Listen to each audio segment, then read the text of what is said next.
$1000 పంపించింది పండుగ వచ్చింది. అంటే కళలు సాంప్రదాయాలు. ఎందుకంటే ఊర్లలో కూడా గుళ్ళు ఏమో మూతపడుతున్నాయి, మసీదులు చర్చిలు ఏమో వెలిగిపోతున్నాయి. మా ఊర్లో నేను చిన్నగా ఉన్నప్పుడు ఒక ముస్లిం ఫ్యామిలీ ఉండే, ఇప్పుడు 168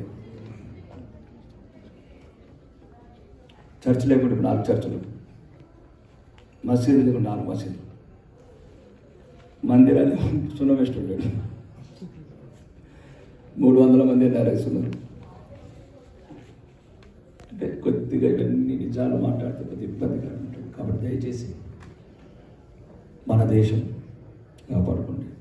మన కళలు కావచ్చు, చిన్న చిన్న ఇండస్ట్రీస్ చేయండి, 10 మందికి ఉపయోగపడితే సంతోషం ఉంటుంది. మేము ఉన్నాము ఒక చిన్న మా విలేజ్, సుమారు ఒక 3 ఇండస్ట్రీలు చేసాము, సుమారు ఒక 250 మందికి ఎంప్లాయ్మెంట్ వచ్చింది. అంటే ఇప్పుడు ఫర్ ఎగ్జాంపుల్ అంటే ఉన్నది కాబట్టి పెట్టాము, ఉన్న వాళ్ళే పెట్టండి, లేని వాళ్ళు పెట్టకండి. దయచేసి అన్నిటికన్నా ముఖ్యం భారతీయ జనతా పార్టీ బతకడం అవసరం.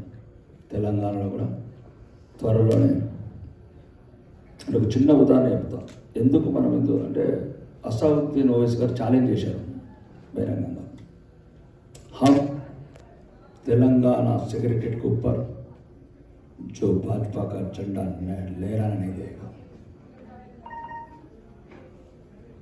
ఏ పాపం చేశాను? 15% ఉన్నోడు అంత అవమానకరంగా మాట్లాడితే 85% మనమెందుకు రాజ్యం వినకూడదు? మనమెందుకు మన రాష్ట్ర ప్రభుత్వం అధికారం రాకూడదు? 15% ఉన్న వాళ్ళే తెలంగాణ సెక్రటరియట్ మీద మేము బతికుండంగా, ఎంఐఎం ఉండంగా బీజేపీ జెండా ఎగరనీయమంటే మనం 85% ఎందుకు ఎలక్ట్ కావద్దు?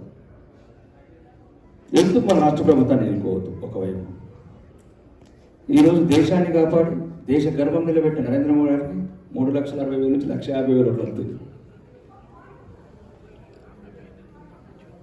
అదే అసదుద్దీన్ ఓవైసీ గారికి 6,60,000 వస్తుంది.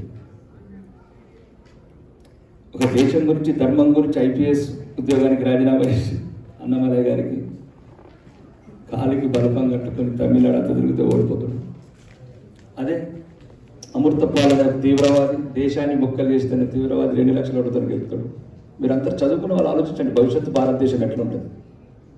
మాకంటే కొన్ని పల్లెల బలహీనతలు ఉండొచ్చు, సరైన చదువు లేకపోవచ్చు, సరైన ప్రపంచం మీద అవగాహన లేకపోవచ్చు.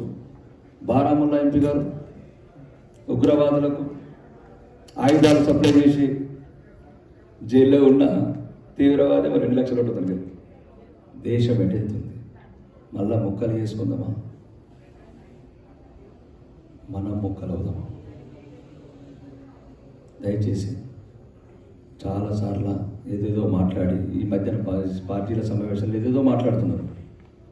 నిజాలు మాట్లాడితే కొద్దిగా గొప్ప మేల్కొంటాము, కొన్ని రోజుల ప్రమాదాన్ని దూరం పెట్టగలుగుతాము, భవిష్యత్ తరాలను భద్రత ఉంచుకుంటాము. మీరు సంపాదించిన ఆస్తులన్నీ సరైన వ్యక్తుల చేతిలో, మీరు ఏ పిల్లల గురించి అయితే, ఏ బిడ్డల గురించి అయితే కళలు కానీ కష్టపడి కొనుక్కుంటున్నారో అవన్నీ భద్రంగా ఉంటాయి. ఈ భవిష్యత్ తరాలు భద్రంగా ఉంటాయి. ఇవన్నీ భద్రంగా ఉండాలంటే భారతీయ జనతా పార్టీ బలంగా నరేంద్ర మోడీ గారికి 74 సంవత్సరాలు,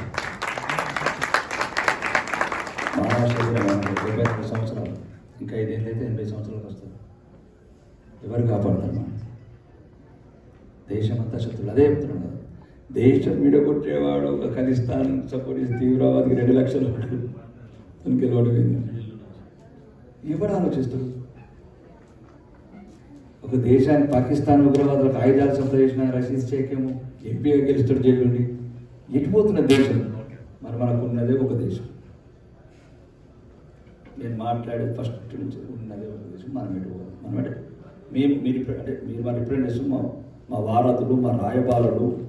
ఈరోజు మీ ఎన్ఆర్ఎస్ అంటే ఏం కాదు, మాకు మీ మీద చాలా నమ్మకం ఉంది, చాలా గౌరవం ఉంది. మీకు చూస్తాను అక్కడ స్టూడెంట్ లైఫ్ నుంచి ఎంత కష్టపడతారు, ఎక్కడ ఏ స్టేజ్, కానీ మీ తెలివి మాత్రం అవసరం. మీ తెలివి అవసరం, మీ ధైర్యం అవసరం, మీ సహాయం అవసరం. ఏ రకంగా సహాయపడతారు దేశానికి మీరు నిర్ణయించుకోండి. కానీ ఒక్కటి మాత్రం ప్రమాద గంటికలు మోగుతుంది. అన్ని విషయాలు చెప్పారు, బాగా దారుణం ఉంటాయి భారతదేశంలో జరిగే విషయాలు, దారుణం.